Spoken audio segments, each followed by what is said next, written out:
Pak Kiai, bagaimana hukumnya menyuguhkan sesajen di gunung, di laut, atau di tempat lain menurut pandangan Islam?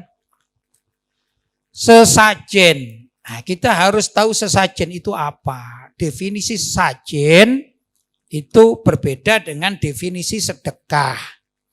Kalau sesajen adalah seseorang membuat sajian yang khusus diperuntukkan untuk makhluk yang diyakini menunggu suatu tempat. Entah itu gunung, entah itu laut, ya. Maka orang yang membuat sajian itu namanya sesajen. Paham ya? Kalau sedekah beda. Sedekah adalah orang yang mengeluarkan sodakohnya atau sedekahnya kepada orang lain, boleh. Kepada hewan juga boleh. Ya, berbeda. Kalau kepada orang lain ya berupa makanan atau juga sembako, sedekah, uang juga boleh, ya enggak? Atau sedekah jasa juga boleh. Kalau sedekah kepada hewan maka ya harus ditetapkan hewan apa yang akan diberi sedekah, gitu ya. Kalau kita akan sedekah kepada kambing, ya enggak mungkin sedekah kita berupa telur misalnya, telur ayam ya enggak dimakan. Itu namanya bukan sedekah, ya.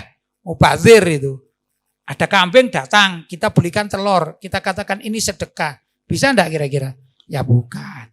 Bukan sedekah itu, ngaco namanya ya. Nah, kalau sedekah, kalau kambing dikasih apa? Rumput.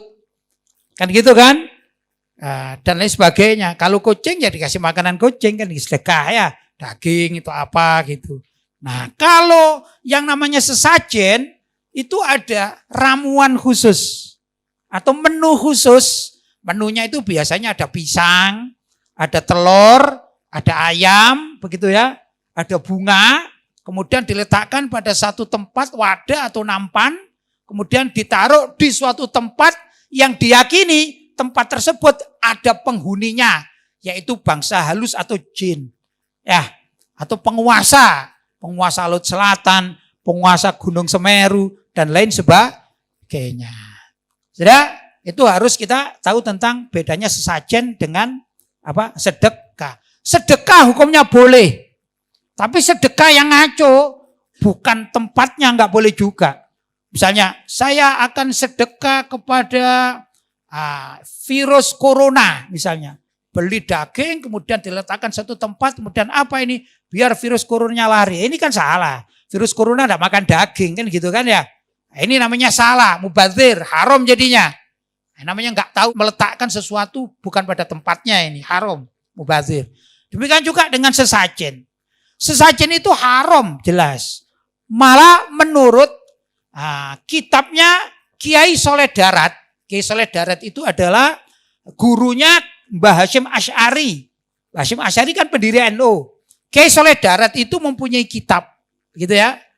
Lah, di dalam kitab itu dikatakan min asbabir riddah, termasuk dari sebab kemurtatan adalah meletakkan sesajen untuk tempat-tempat yang dianggap angker, ya tadi itu sajen, atau untuk makhluk halus atau jin. Itu menurut gurunya Mbah Hasyim Asy'ari yang namanya Kiai Soleh Darat adalah murtad.